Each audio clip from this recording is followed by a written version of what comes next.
لیکن پاکستان کی اگر پلس کو، عوام کی پلس کو اگر سمجھیں تو یہ ملاقات ہونی چاہیے، اور ملاقات کے بعد باقاعدہ اس چیز کے اوپر وہ ہونا چاہیے کہ پاکستان کو اس حال پہ پہنچایا کس نے، اس 8-9 مہینے کے اندر آخر کیا ہوا ہے کہ پاکستان کے اندر سے ڈالر بھر بھر کے جناب بریف کیسوں کے اندر انڈین طیارے اترتے رہے، اس کا مریم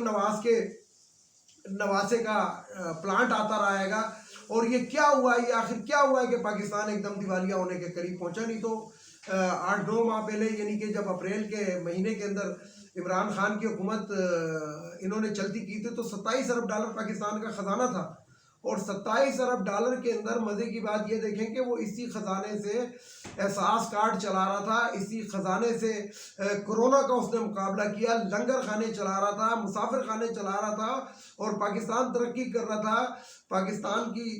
جسے کہتے ہیں کہ معیشت جو تھی وہ ترقی کی طرف گامزن تھی، اور عمران خان یہ کہتا رہا کہ پاکستان کے اندر اس وقت لوگ مہنگائی کا رونا روتے تھے، مولانا فضل الرحمان، مریم فلانا، یہ جو بلاول بھٹو جو ہے، یہ جو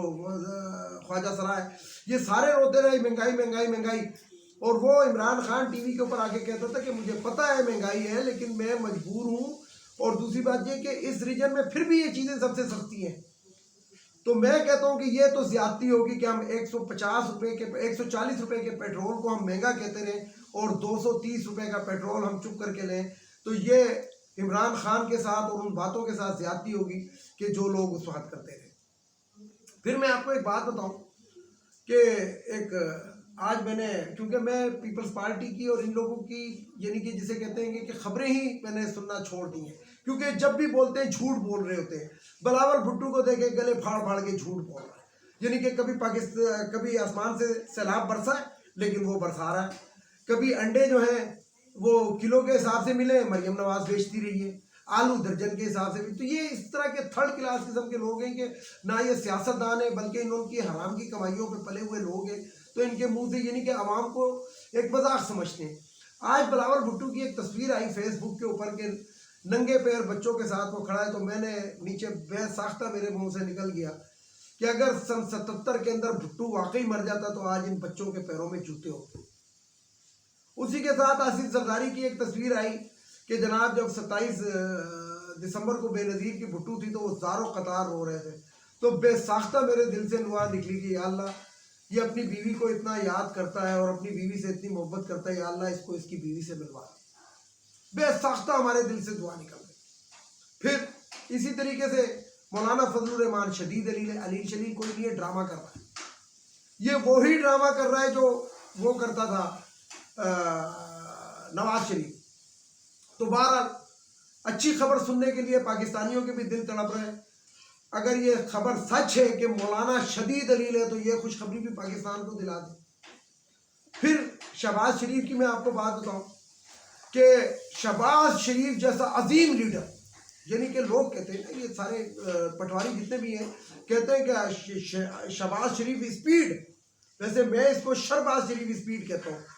تو شہباز شریف اسپیڈ اتنے زبردست قسم کا لیڈر، لیکن پاکستانی اس کی قدر نہیں کر رہے، تو یا اللہ پاکستانیوں کو ایسا لیڈر ہی مت دے، اس سے بھی نجات دلا دے۔ میں تو یہی کہوں گا کہ پاکستانی ناشکرے ہیں، اگر ہم ناشکرے ہیں تو ایسا لیڈر سے ہمیں نجات دلا دے اللہ تعالیٰ، ہم پہ کوئی دوسرا قرآن آ جائے۔ تو بہرحال بات یہ ہے کہ یہ آج بے ساختہ میرے دل سے دعائیں نکلی ہیں، آپ اس کو جو مرضی کہیں۔ تو بات یہ ہے کہ ویورز کے